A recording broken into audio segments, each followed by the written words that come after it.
যেমনিভাবে ফিরাউন ছিল মুসা আলাইহিসসালামের জন্য, তেমনি সে ছিল আমাদের নবী মুহাম্মদ সাল্লিল্লাহু আলাইহি ওয়াসাল্লামের জন্য এই উম্মতের ফিরাউন। অহংকার ও নিষ্ঠুরতার এক প্রতীক এই ব্যক্তি ইসলাম ও তার নবীকে ধ্বংস করার শপথ নিয়েছিল। অঢেল ক্ষমতা, পারিবারিক প্রভাব এবং সম্পদের অধিকারী হয়ে সে ছিল মক্কার অন্যতম প্রভাবশালী ব্যক্তিত্ব।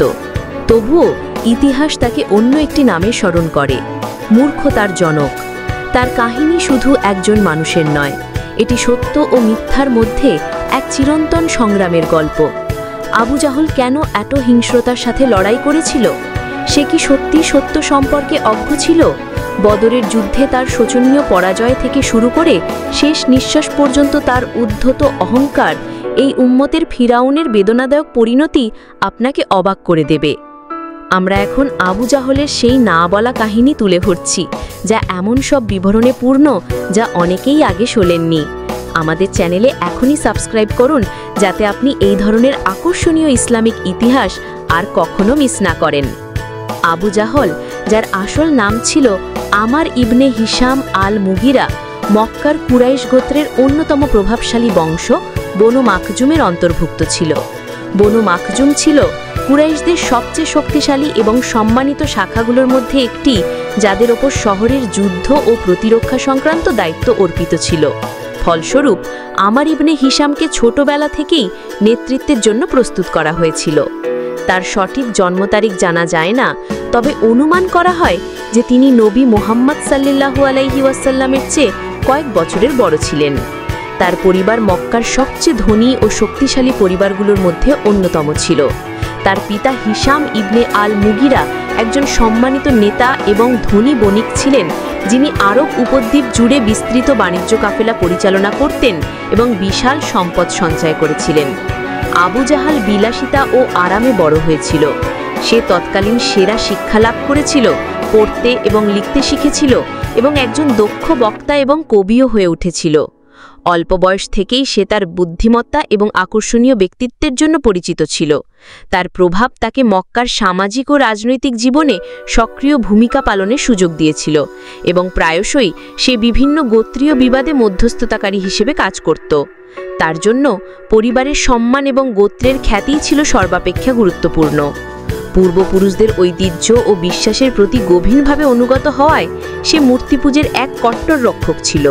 সে বিশ্বাস করত যে মক্কার প্রতিষ্ঠিত ধর্মীয় ও সামাজিক শৃঙ্খলা যে কোনো মূল্যে রক্ষা করতে হবে। কাবার ভিতরের মূর্তিগুলো শুধু ধর্মীয় প্রতীক ছিল না, সেগুলো ছিল মক্কার অর্থনৈতিক শক্তির ভিত্তি, যা সারা আরব থেকে তীর্থযাত্রীদের আকর্ষণ করত এবং শহরের বাণিজ্যকে সমৃদ্ধ করত। এই কারণে আবু জাহল বিদ্যমান ব্যবস্থার প্রতি যে কোনো চ্যালেঞ্জকে অস্তিত্বের জন্য হুমকি বলে মনে করত। 610 খ্রিস্টাব্দে হেরা গুহায় প্রথম ওহী লাভের পর নবী মুহাম্মদ সাল্লিল্লাহু আলাইহি ওয়াসাল্লাম ইসলামের দিকে আহ্বান শুরু করেন। এই নতুন ধর্মের মূল ভিত্তি এক আল্লাহর প্রতি বিশ্বাস, মূর্তি প্রত্যাখ্যান এবং সামাজিক ন্যায় বিচারের নীতি মক্কার অভিজাতদের গভীরভাবে বিচলিত করে। আবু জাহল এই নতুন ধর্মের অন্যতম কঠোর বিরোধী হিসেবে আবির্ভূত হয়।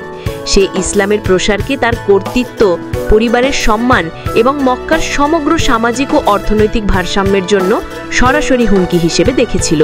প্রথম দিকে সে নবীর বার্তাকে উপেক্ষা করেছিল, কিন্তু যখন ইসলাম দ্রুত ছড়িয়ে পড়তে শুরু করে, বিশেষত যুবক, দাস ও নারীদের মধ্যে, তখন তার উদ্বেগ ক্রোধে পরিণত হয়।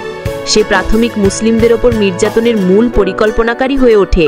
তাদের সামাজিকভাবে বিচ্ছিন্ন করা, অর্থনৈতিকভাবে পঙ্গু করা এবং শারীরিকভাবে নির্যাতন করার জন্য নানা পরিকল্পনা তৈরি করে। ইসলামের প্রথম শহীদ হিসেবে বিবেচিত সুমাইয়া বিনতে খাব্বাত এবং তার স্বামী ইয়াসির ইবনে আমির ছিলেন আবু জাহলের নৃশংসতার প্রথম দিকের শিকারদের মধ্যে অন্যতম। এই পরিবারটি একসাথে ইসলাম গ্রহণ করার পর তাদের ধর্ম ত্যাগ করতে বাধ্য করার জন্য অকথ্য নির্যাতনের শিকার হয়।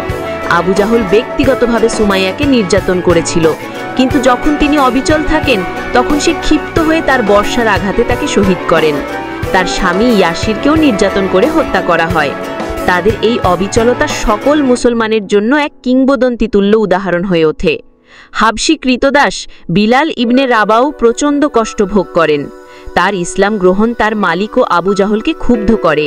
আবু জাহলের নির্দেশে বিলালকে দুপুরের প্রচণ্ড গরমের তপ্ত মরুভূমির বালুর উপর টেনে হিঁচড়ে নিয়ে যাওয়া হতো এবং ধর্ম ত্যাগ করতে বাধ্য করার জন্য তার বুকে একটি ভারী পাথর রাখা হতো।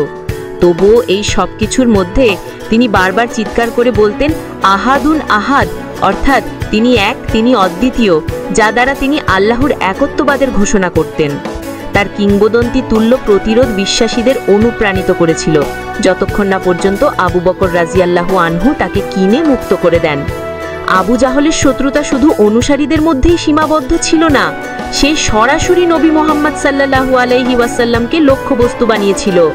একবার যখন নবী কাবার কাছে সালাত আদায় করছিলেন, তখন আবু জাহল এবং তার সঙ্গীরা একটি উটের নোংরা নাড়ি ভুঁড়ি তার পিঠের উপর ফেলে দেয়। নবীর শিশুকন্যা ফাতিমা রাজিয়াল্লাহু আনহা তার বাবার শরীর থেকে সেই ময়লা পরিষ্কার করতে করতে কান্নায় ভেঙে পড়েন। এই সব কিছুর মধ্যেও নবী ধৈর্যবান ছিলেন, তার সালাত চালিয়ে গিয়েছিলেন এবং কেবল আল্লাহর কাছেই সাহায্য চেয়েছিলেন। আবু জাহল ক্রমাগত নবীকে অপমান করত, তার বার্তাকে মূল্যহীন করার জন্য তাকে জাদুকর, কবি এবং পাগল বলে ডাকত। তবুও নবীর অনিন্দ সততা এবং মহৎ কাহিনী পুরো মক্কায় সুপরিচিত ছিল। ফলস্বরূপ আবু জাহলের অনেক চক্রান্তই বুমেরাং হয়, যা বিদ্রুপাত্মকভাবে আরও বেশি মানুষকে ইসলামের দিকে আকৃষ্ট করে। এরপর সে মুসলিমদের ও নবীর বংশের বিরুদ্ধে একটি নৃশংস 3 বছরব্যাপী বয়কটের আয়োজন করে। এই সময়ে তাদের শিয়াব ইবি তালিব নামক একটি সংকীর্ণ উপত্যকায় নির্বাসিত করা হয়।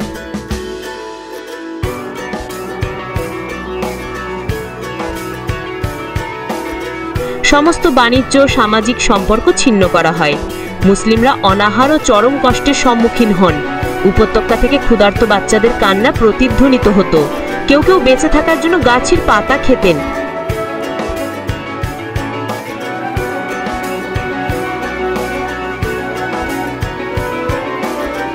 তবুও তারা তাদের বিশ্বাস ত্যাগ করেননি এবং অবশেষে কুরাইশদের কিছু লোক নিজেরাই লজ্জিত হয়ে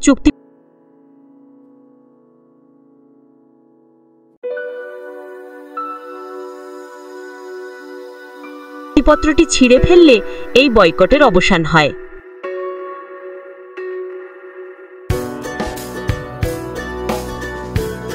কি এই মানুষটিকে চালিত করেছিল? এটা কি শুধু অজ্ঞতা ছিল? পুরোপুরি নয়। বর্ণিত আছে যে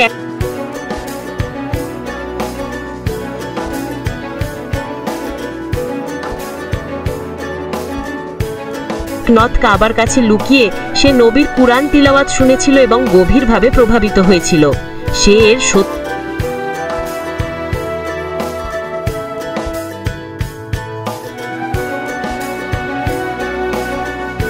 উপলব্ধি করতে পেরেছিল।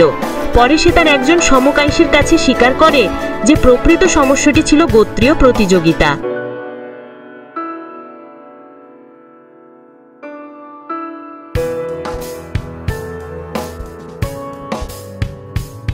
সে বলেছিল, আমরা এবং আবদে মনাফের বংশধারেরা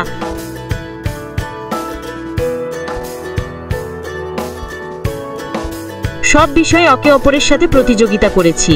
তারা গরিবদের খাইয়েছে, আমরাও খাইয়েছি। তারপর তারা বলে, আমাদের মধ্যে থেকে একজন নবী এসেছেন যার কাছে আসমান থেকে ওহী আসে।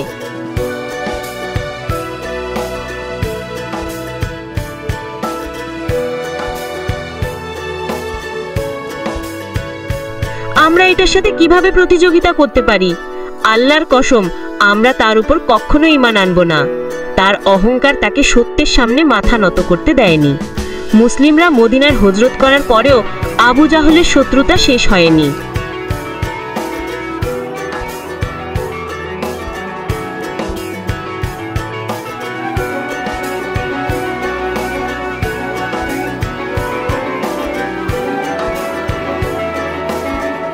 সে নতুন মুসলিম সম্প্রদায়কে মক্কার গুরুত্বপূর্ণ বাণিজ্য কাফেলার জন্য সরাসরি হুমকি হিসেবে দেখেছিল।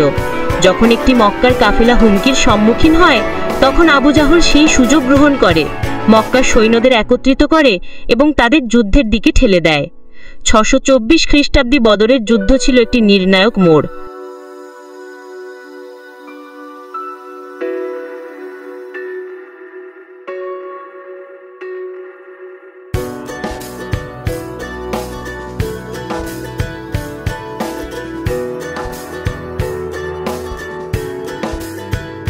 আবু জাহল মক্কার সৈন্যদের নেতৃত্ব দিয়েছিল।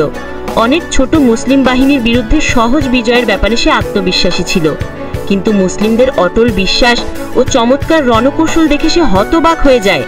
যুদ্ধের সময় দুই তরুণ আনসারী যুবক যারা তার অত্যাচার শুনেছিল তাকে যুদ্ধক্ষেত্রে খুঁজে বের করে এবং মারাত্মকভাবে আহত করে। যুদ্ধের পর সাহাবী আব্দুল্লাহ ইবনে মাসুদ তাকে মাটিতে পড়ে থাকতে দেখেন।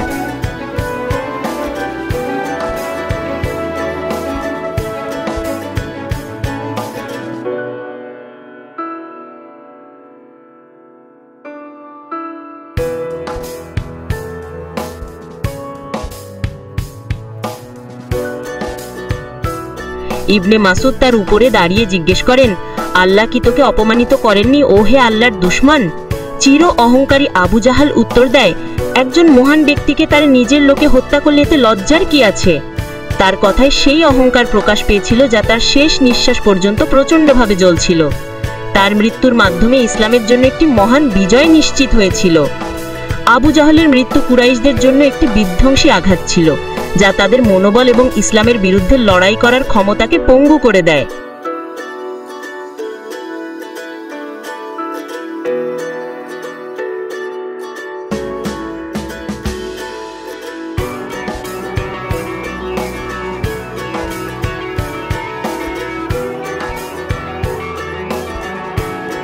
মুসলিমদের জন্য এটি ছিল একটি সাধারণ এবং অনুপ্রেরণার এক বিশাল উৎস, যা প্রমাণ করে যে আল্লাহর সাহায্যে বিশ্বাসে দৃঢ় একটি ছোট্ট দল অনেক বড় শক্তিকে পরাস্ত করতে পারে।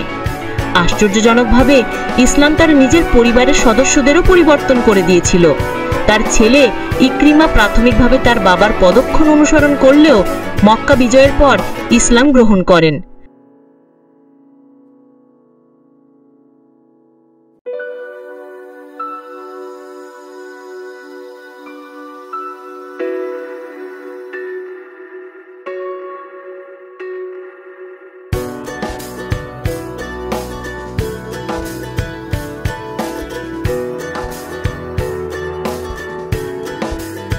তার বাবার বিপরীতে ইকরিমা একজন নিষ্ঠাবান ও বীর মুসলিম হয়েছিলেন এবং যে বিশ্বাসকে তার বাবা ধ্বংস করতে চেয়েছিল সেই বিশ্বাসের জন্য লড়াই করতে গিয়ে শহীদ হন। এই রূপান্তর দেখিয়েছিল যে ইসলাম কিভাবে সবচেয়ে কঠিন হৃদয়ও জয় করতে পারে। ইসলামের ইতিহাসে আবু জাহল হলো অস্বীকৃতি ও অহংকারের চূড়ান্ত প্রতীক। যদিও তার প্রদত্ত নাম আমার ইবনে হিশাম এবং তার উপাধি ছিল আবুল হাকাম অর্থাৎ জ্ঞানের পিতা,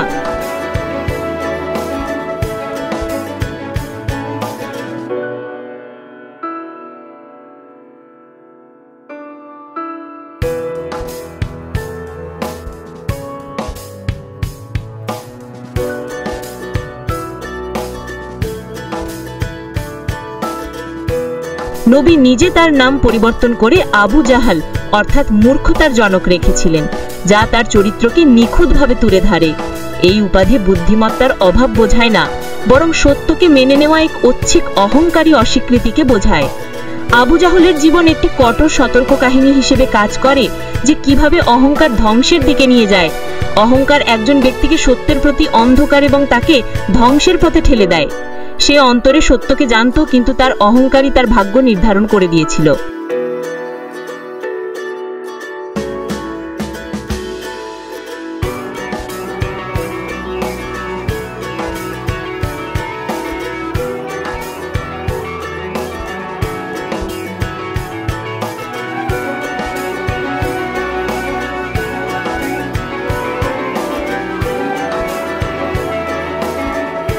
বিপরীতে মুসলিমরা অবিচল ছিল এবং তাদের ধৈর্যই শেষ পর্যন্ত তাদের বিজয় এনে দিয়েছিল। তাদের কাহিনী আমাদের শেখায় যে জুলুম বা পীড়ন সর্বদা ব্যর্থ হতে বাধ্য। আবু জাহলের গল্প শুধু অতীতের কোনো ধ্বংসাবশেষ নয়, এটি নম্রতা ও অদ্ভুতের মধ্যে বিশ্বাস ও বিশ্বাসের মধ্যে চিরন্তন সংগ্রামের এক তিন্ত শিক্ষা।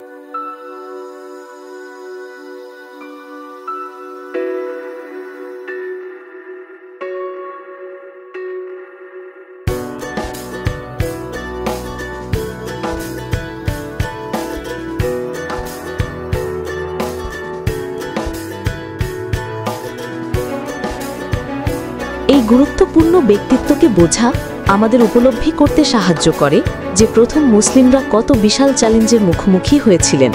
এবং আমাদের মনে করিয়ে দেয় প্রতিটি মানব হৃদয়ে থাকা অহংকারের বিরুদ্ধে সতর্ক থাকতে। আপনি যদি এই গল্পটি অন্তর্দৃষ্টিপূর্ণ মনে করেন, তবে অনুগ্রহ করে এই ভিডিওটি লাইক করুন এবং আরও ভিডিওর জন্য আমাদের চ্যানেলে সাবস্ক্রাইব করুন। নিচের কমেন্টে আপনার মতামত জানান। পরবর্তী ভিডিওতে আপনাদের সাথে দেখা হবে। আল্লাহ আপনাদেরকে রক্ষা করুন।